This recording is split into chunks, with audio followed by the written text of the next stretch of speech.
The scent of cinnamon and caramelized sugar wafted through the air as I wiped down the marble counter for the fifth time that morning. A nervous habit I developed over the past 6 months since opening Whispering Oak Café. My fingers traced the edge of the countertop, the cool smoothness grounding me amid the chaos of the morning rush. My name is Cassidy Hargrove, and until recently, I was the family disappointment, the one who abandoned a proper career to chase a ridiculous dream. 2 more cappuccinos and a vanilla scone.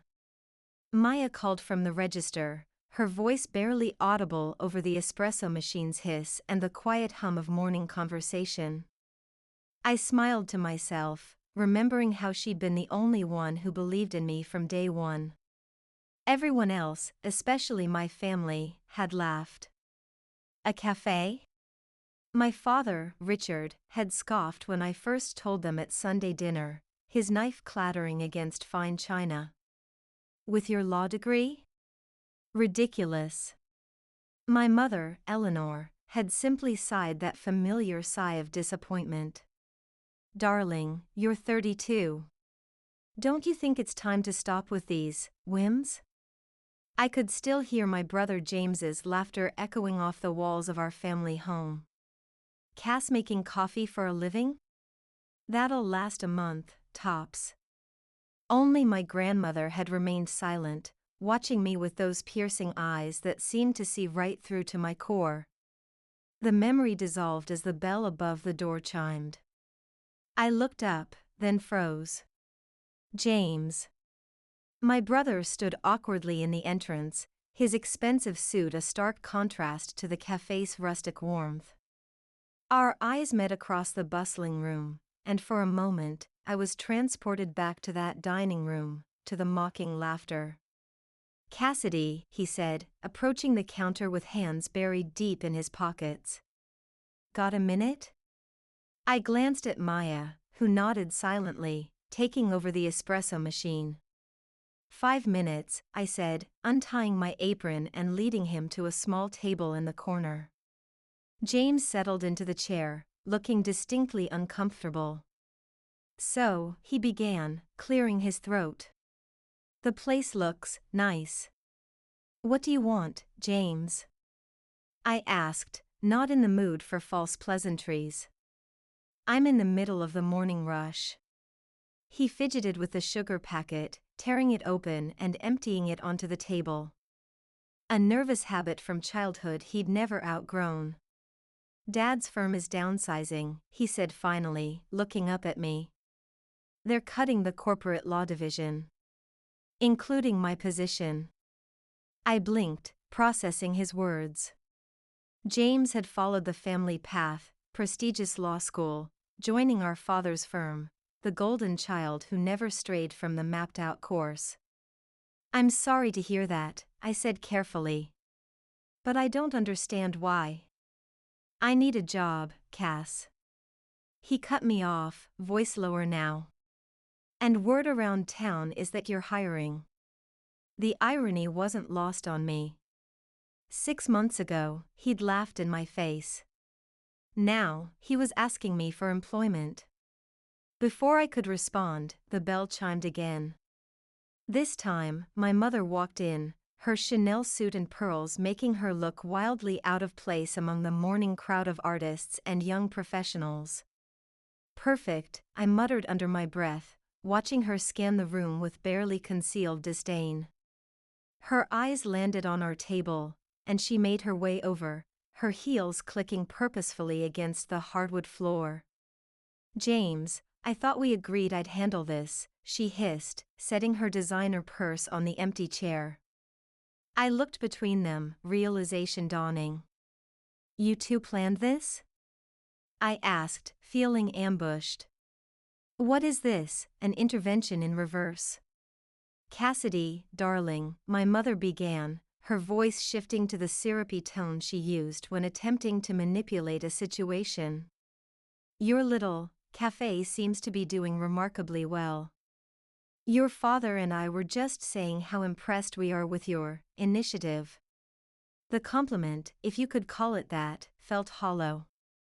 And? I prompted, already knowing where this was heading. And, she continued, your father thought perhaps James could help you manage the business side of things. After all, you've always been more creative than practical. There it was, the dig wrapped in a compliment, the Eleanor Hargrove special. I'm managing just fine, I replied, forcing a tight smile. And I'm not hiring family. James's face fell, a mixture of disappointment and anger flashing in his eyes. Don't be ridiculous, Cassidy, my mother said, her voice hardening. This is what families do, they help each other. I let out a bitter laugh. Help each other? Like when you all laughed at my dream? Like when Dad called me a failure for walking away from the firm? That kind of help? The cafe had grown quieter, nearby patrons sensing the tension at our table. Perhaps this isn't the place to discuss family matters, my mother said, glancing around nervously.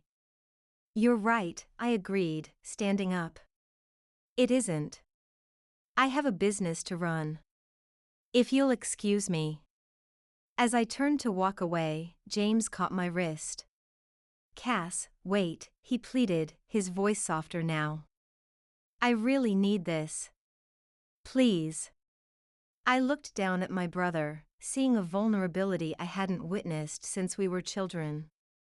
Part of me wanted to help him, the part that remembered building blanket forts and defending him from neighborhood bullies, but another part, the part still raw from years of being the family disappointment, hesitated. I'll think about it, I said finally, pulling my hand away. That's all I can offer right now. As I returned to the counter, I caught Maya's questioning look. Family, I explained with a shrug, tying my apron back on. Always complicated, she agreed, handing me a fresh mug. I glanced back to see my mother and brother exiting the cafe, her hand on his back in a gesture of consolation. The sight stirred something inside me, a complex mixture of satisfaction and guilt. But there was no time to dwell on family dynamics. The morning rush was in full swing, and the line was growing longer by the minute. As I turned to the espresso machine, I pushed thoughts of James and my mother aside. I had orders to fill, customers to serve, and a business to run. A business that, despite my family's predictions, was not just surviving but thriving. The irony wasn't lost on me as I steamed milk for a lavender latte. The very dream they had laughed at was now the lifeline they were desperately grasping for. But whether I would extend that lifeline remained to be seen. The cafe was quiet in the afternoon lull, just a few students tapping away on laptops in the corner, the soft indie playlist humming through hidden speakers. I wiped down the espresso machine, letting the familiar ritual calm my nerves after the morning's unexpected family reunion. So, Maya said, leaning against the counter. Are you going to give him a job? I sighed, organizing the pastry case even though it was already immaculate. I don't know. Probably not. Because he laughed at you? She raised an eyebrow. Or because you're afraid of mixing family and business? Both, I admitted. Plus, James has never made a cup of coffee in his life. He has his housekeeper do it for him. Maya chuckled. Fair point. But he does have a business degree from Harvard. That's gotta be worth something. I shot her a look. Whose side are you on? Yours, she said, holding up her hands in surrender. Always yours. I'm just playing devil's advocate.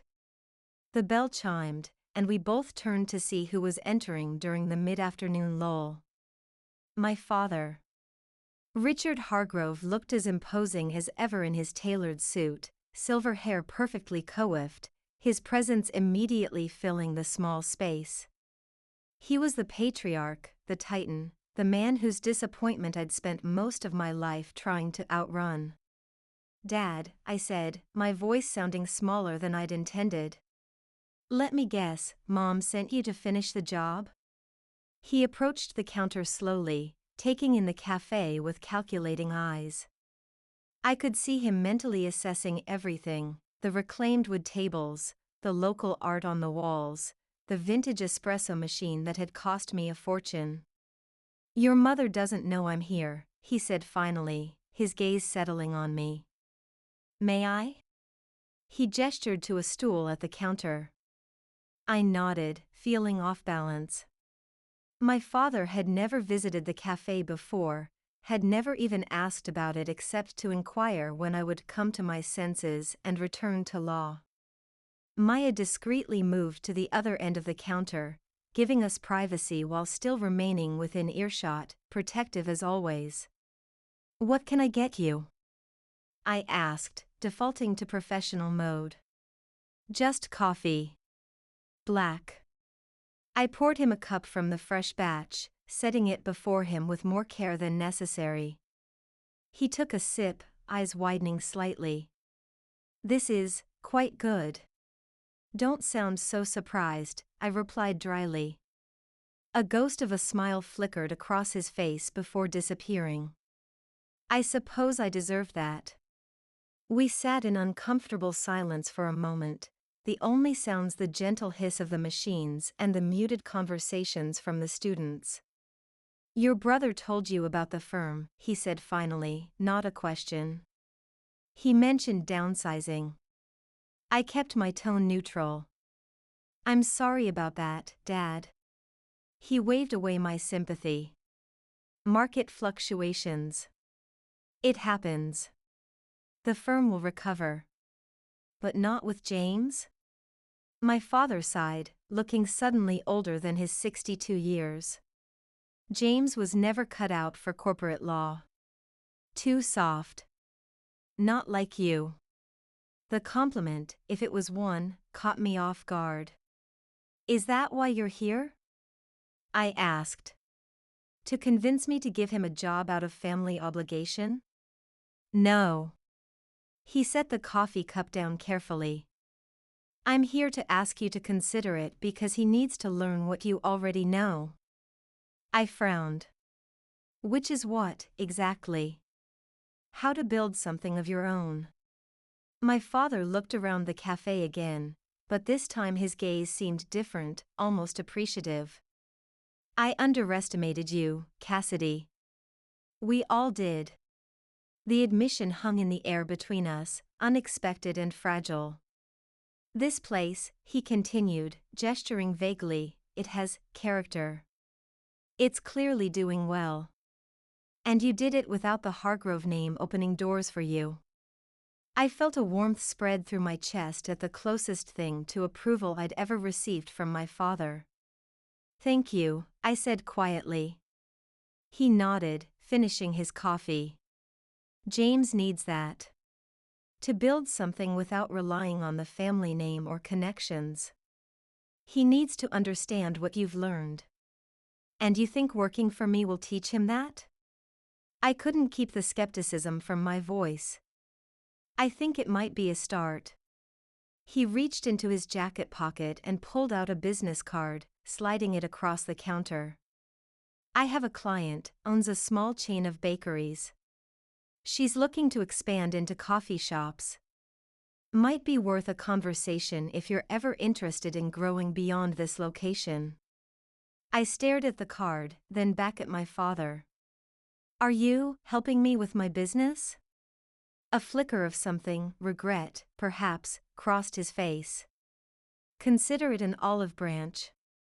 Before I could respond, he stood, straightening his jacket. Think about James. He might surprise you. He turned to leave, then paused. The coffee really was excellent. With that, he was gone, the bell chiming softly behind him. Maya appeared at my side almost immediately. What was that about? I looked down at the business card in my hand, still processing the strange interaction. I think my father just gave me his approval, I said slowly. In his own way. And James? Are you going to hire him? I tapped the card against the counter, considering. I'm not sure. But I might be thinking about expanding. Maya's eyes widened. Seriously? Cassidy Hargrove, business mogul. I like it. I laughed, tucking the card into my apron pocket. Let's not get ahead of ourselves. One surprisingly successful cafe doesn't make an empire.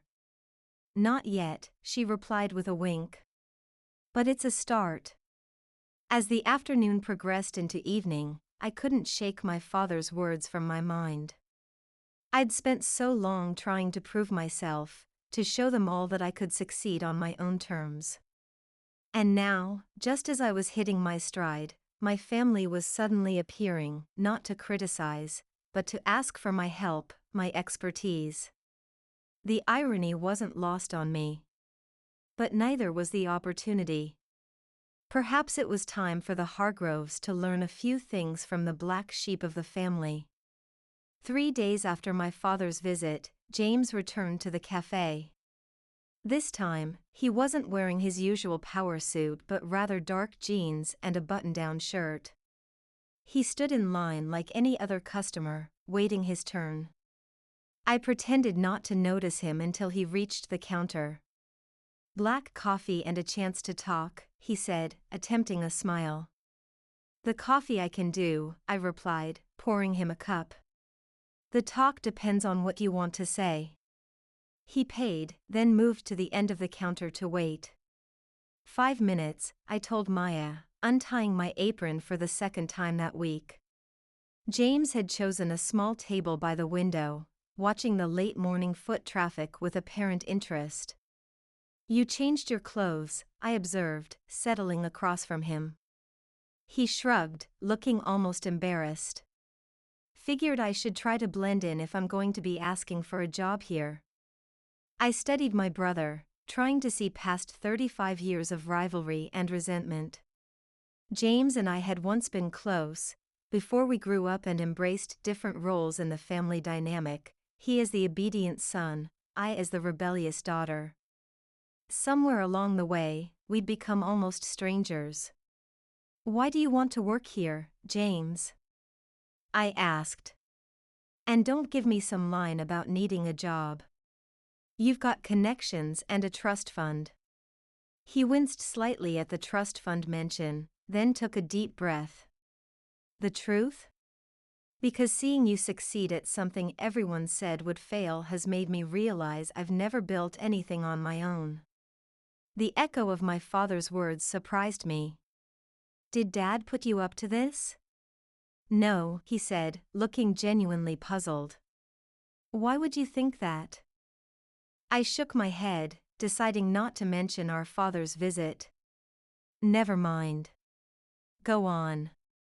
James fiddled with his coffee cup. I've been thinking about it a lot since I got laid off. Every job I've ever had came through Dad's connections. Every achievement in my life has been on a path someone else created for me. He looked up, meeting my eyes directly. But you walked away from all of that. You risked everything on this place, and now I'm making coffee for a living, I finished for him, unable to resist the small dig.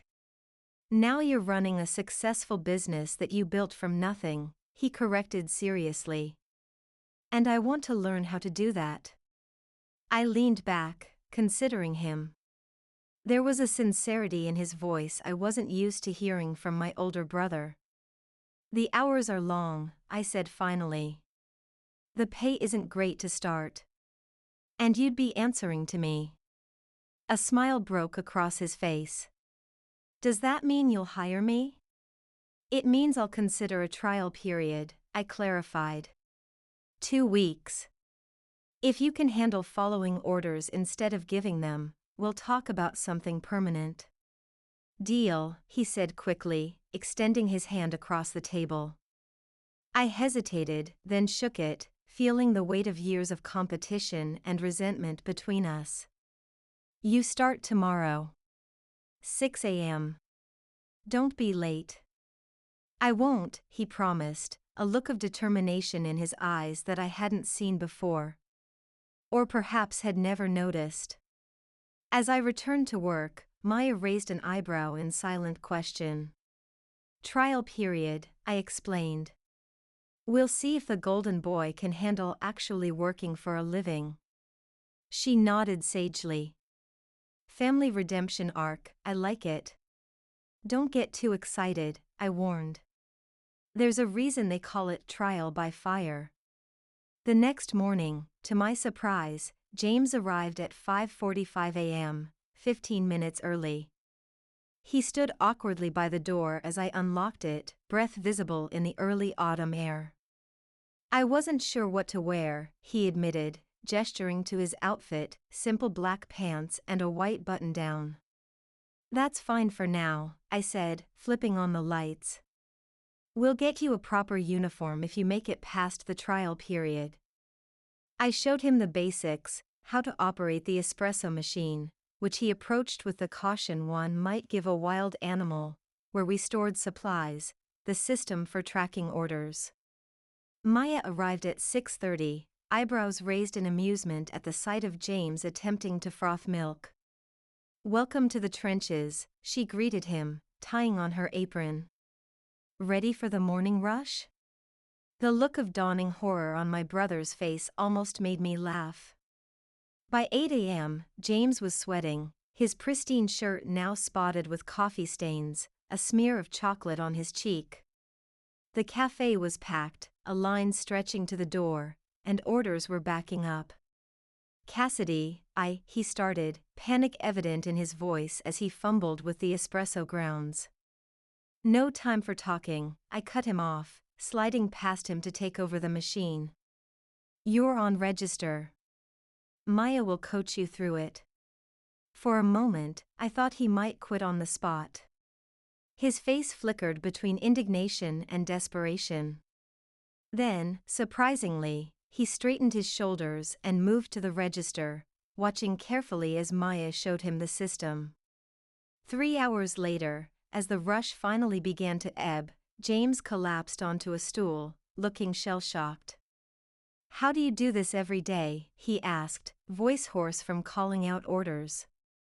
Practice, I said simply, handing him a glass of water. And passion. He drank gratefully, then looked up at me with newfound respect. I had no idea it was this intense. You make it look so easy.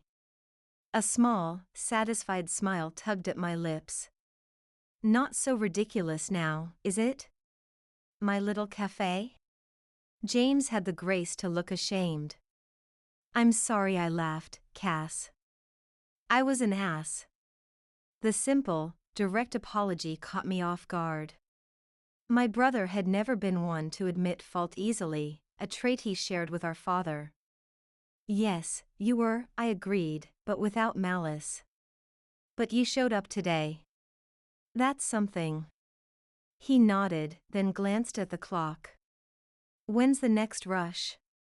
Lunch crowd starts around noon, I replied. Think you can handle it? A determined look settled on his face. I can try. Over the next week, James surprised me.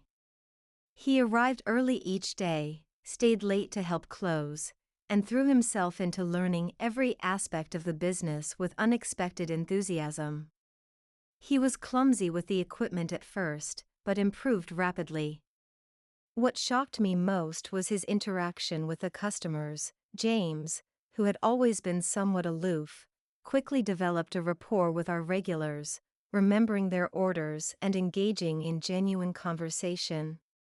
He's a natural with people, Maya observed on his 5th day, watching as James chatted with an elderly woman while preparing her daily Earl Grey tea. Who would have thought? Not me, I admitted. I was sure he'd quit after the first day. By the end of the first week, James had earned the grudging respect of the entire staff, including me. But our tentative truce was about to be tested. On Sunday evening, after closing, my phone rang. It was our mother, her voice tense. Cassidy, darling, I'm calling about Sunday dinner tomorrow. Your grandmother is asking for you, she hasn't seen you in months. I sighed, wiping down the counter as I held the phone to my ear. I'm busy, Mom. The cafe. The cafe closes at 7 on Sundays, she interrupted. Dinner is at 8. Surely you can make time for family. I caught James watching me from where he was sweeping the floor, his expression unreadable. Fine, I relented. I'll be there. But I can't stay late. Wonderful, my mother said, relief evident in her voice. And James mentioned you might have news to share? About the business? I shot my brother a sharp look. He had the decency to appear guilty. I'll see you tomorrow, Mom, I said, ending the call. Sorry, James offered as I stalked towards him. She asked how the job was going, and I might have mentioned we were discussing expansion plans. We weren't discussing anything, I snapped. I was thinking about it. Privately. I know, but I thought. That's the problem, James. You didn't think. You just assumed you could share my business plans with the family like it's dinner table gossip. He set the broom aside, facing me directly. That's not fair, Cass. I was excited about the possibility. About being part of something growing. I didn't mean to overstep. I ran a hand through my hair, frustration building. This is exactly why mixing family and business is a bad idea. The lines get blurred. Suddenly everyone has opinions and expectations and… I said I was sorry, James interrupted, a hint of the old defensiveness creeping back into his voice. It won't happen again. See that it doesn't, I replied coldly. You're still on probation, remember? The hurt that flashed across his face made me regret my tone immediately, but pride kept me from apologizing. Instead, I turned away, continuing my closing routine in tense silence. James finished sweeping, then hung up his apron neatly. I'll see you tomorrow night, then, he said quietly before heading for the door. I didn't respond, but as the bell chimed with his exit, I felt a familiar hollowness in my chest. The same one I'd felt all those years at family dinners, being the odd one out, the disappointment. Only this time, I wasn't the outsider being judged. I was the one doing the judging. The realization sat uncomfortably as I locked up the cafe, walking home in the crisp autumn evening, wondering if I was becoming more like my parents than I cared to admit. Sunday dinner at the Hargrove Mansion was an exercise in rigid tradition. 7 courses, formal attire, conversation limited to acceptable topics, business, politics, the conservative variety only, and carefully curated family achievements. Never emotions, never vulnerabilities, and certainly never failures. I stood on the doorstep, smoothing down the simple black dress I'd chosen, bracing myself for the evening ahead. Before I could ring the bell, the door swung open, revealing my grandmother, Evelyn Hargrove, elegant as ever in her silk blouse and perfectly styled silver hair. Were you planning to stand out there all night? She asked, a hint of amusement in her eyes. Contemplating a quick escape, I admitted, stepping inside to accept her embrace. Despite her formidable reputation, my grandmother had always shown me a gentleness the rest of the family rarely displayed. No escape for you tonight, my dear, she said, linking her arm through mine as we walked toward the dining room. I've been waiting too long to hear about this cafe of yours. I glanced at her in surprise. You want to hear about the cafe? Of course, she replied, as if it were obvious. James hasn't stopped talking about it. And your father actually admitted you make exceptional coffee, high praise indeed. The dining room fell silent as we entered, all eyes turning to us. My father and mother sat at opposite ends of the long mahogany table, James to my father's right, the position of honor. Cousin Timothy and his wife Rebecca were there too, along with my Uncle Charles, my father's younger brother. Cassidy, my mother greeted, standing to air-kiss my cheek. How lovely that you could join us. The formality of her tone suggested I was a distant acquaintance rather than her daughter, but I'd long since stopped expecting warmth from Eleanor Hargrove. Cassidy was just telling me about her café, my grandmother announced as we took our seats. Apparently, it's quite the success. James caught my eye across the table, giving me an encouraging smile. I returned it tentatively, our argument from the previous night still fresh. Yes, well, my mother said, a tight smile fixed on her face, it's certainly quaint. Tell us more, Uncle Charles encouraged, reaching for his wine glass. James says you're considering expansion? I shot my brother another look, this one less friendly. It's just an idea at this stage. Nothing concrete. Nonsense, my father interrupted. If you're going to expand, you need to move quickly. Strike while the iron is hot.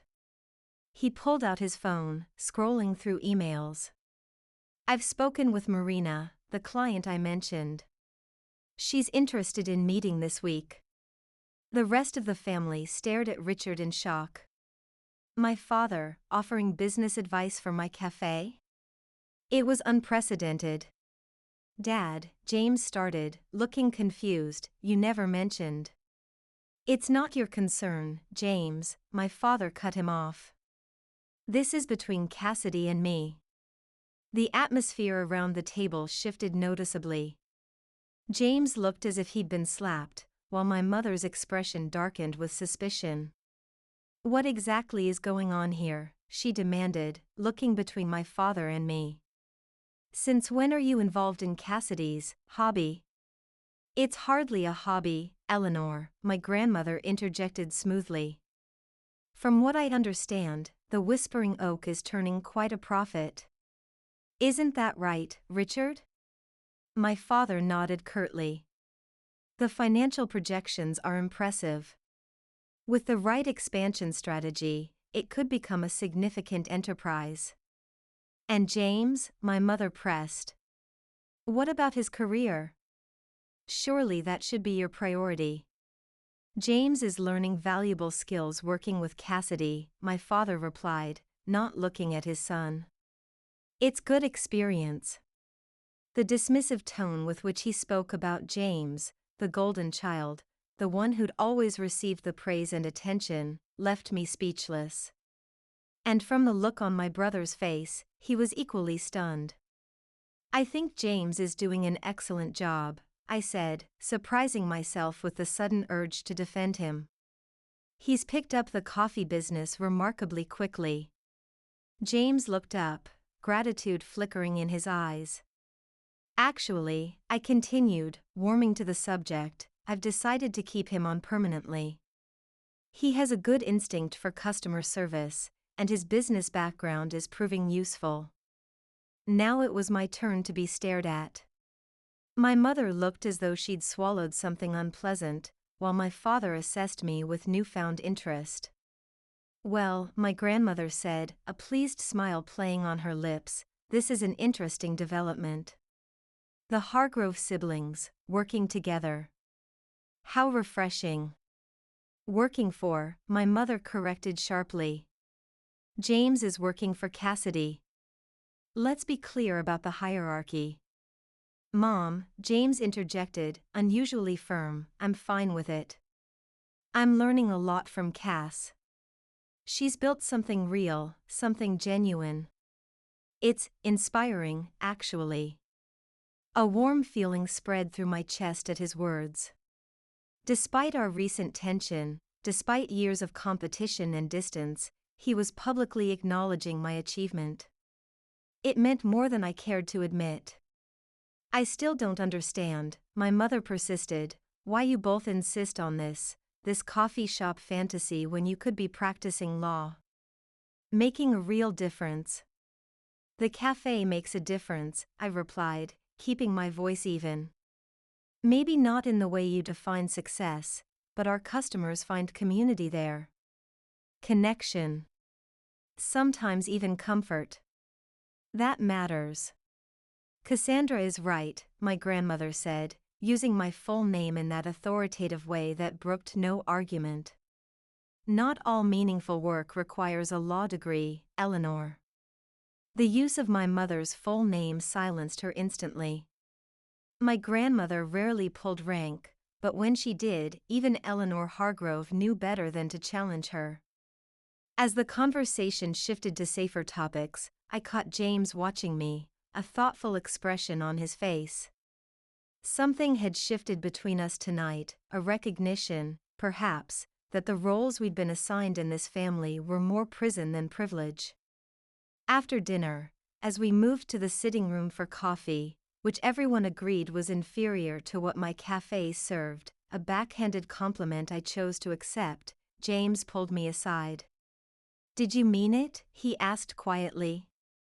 "About keeping me on permanently?" I studied my brother, seeing not the polished Harvard graduate or the favored son, but simply a man trying to find his way, much as I had been 6 months ago. "Yes," I decided.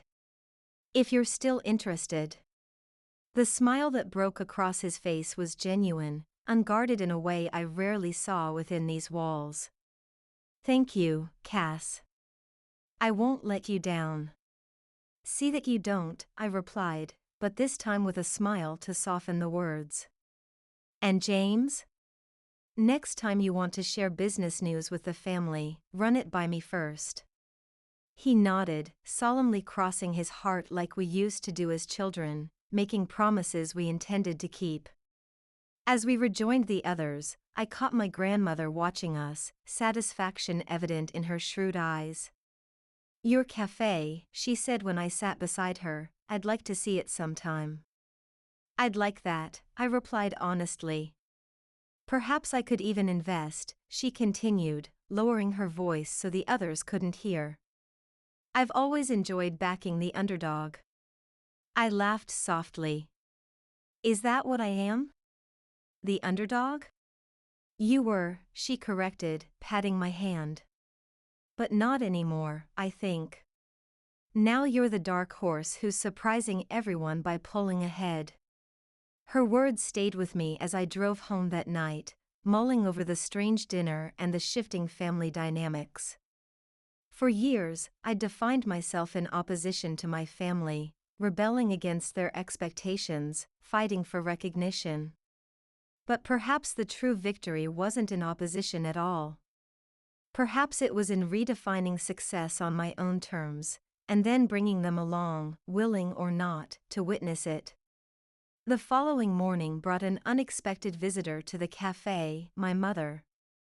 She arrived just after opening, immaculately dressed as always, looking thoroughly out of place amid the morning rush of college students and young professionals. "Mom," I greeted cautiously, surprised to see her without the buffer of a family event. "What can I get you?"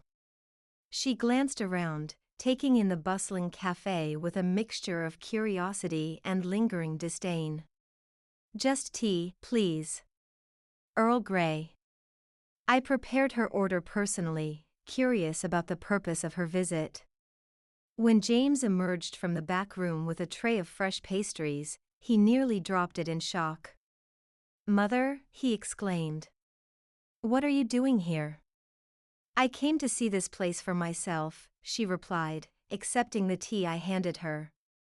"Properly, this time. Your grandmother is quite taken with the idea of it, and I wanted to understand why." The three of us moved to a small table in the corner, an island of awkward family tension in the sea of morning energy. "Well?" I asked after a moment of silence. "What's the verdict?" My mother took a sip of her tea, considering. "It's not what I expected." "Meaning?" James prompted. "It's more substantial," she admitted reluctantly. "More established. I had pictured something more temporary." I bit back a retort about her lack of faith in my abilities, choosing instead to accept the backhanded compliment for what it was: progress, however small. Your father tells me you're meeting with Marina Lewis this afternoon, she continued, changing the subject. About expansion opportunities. I nodded, curious about her sudden interest in my business affairs. That's right. Marina is a shrewd businesswoman, my mother warned. Don't let her take advantage of your inexperience. Mom, James interrupted, Cass knows what she's doing. She built this place from scratch, remember? The automatic defense from my brother, once again stepping up to support me, warmed something deep inside my chest. Yes, well, my mother sniffed, business partnerships are complex. I'm simply offering advice. Thank you, I said, choosing to take her words at face value rather than as the critique they likely were. I appreciate the concern. She seemed momentarily disarmed by my lack of defensiveness, studying me over the rim of her teacup. I've never understood you, Cassidy, she said finally. Why you insist on making things so difficult for yourself? I blinked, caught off guard by the sudden candor. What do you mean? This, she gestured vaguely around the cafe. Doing everything the hard way. You had a path laid out for you, a secure future at the firm. And you walked away to serve coffee and sell pastries. I walked away to build something of my own, I corrected. Something that brings me joy. Joy, she repeated, as if testing a foreign concept. Is that more important than security? Status? The genuine confusion in her voice struck me. For perhaps the first time, I glimpsed my mother not as the critical, status-obsessed woman who had shaped my childhood, but as someone who had made her own choices based on values she truly believed in. For me, it is, I said softly. We just want different things, Mom. Neither is wrong, they're just different. She considered this, setting down her cup with deliberate care.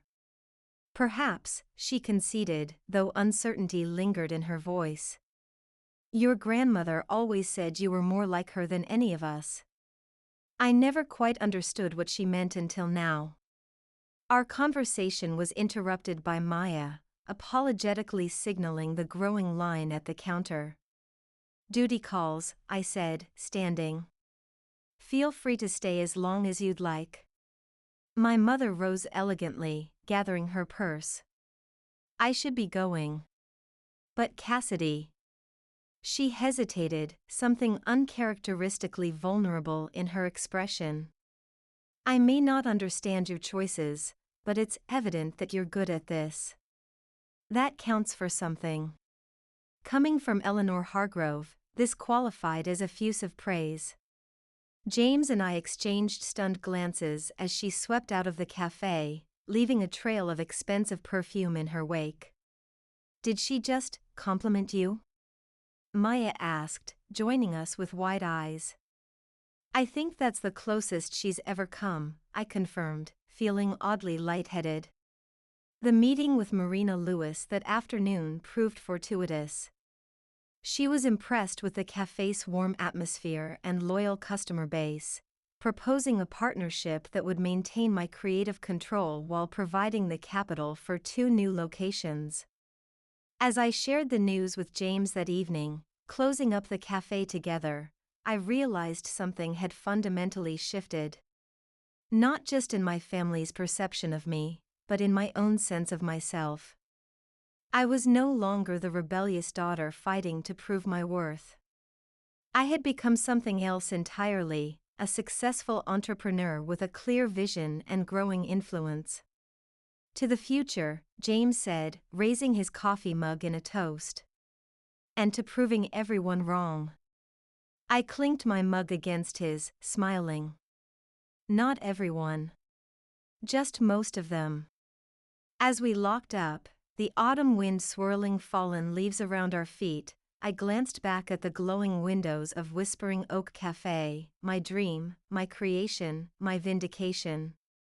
The family that had once laughed was now lining up, not just for jobs, but for a piece of what I'd built. There was a certain poetry in that, a symmetry that felt like justice. But more satisfying than vindication was the knowledge that I'd stayed true to myself, even when no one else believed. And that, more than any cafe or expansion deal, was the true measure of my success.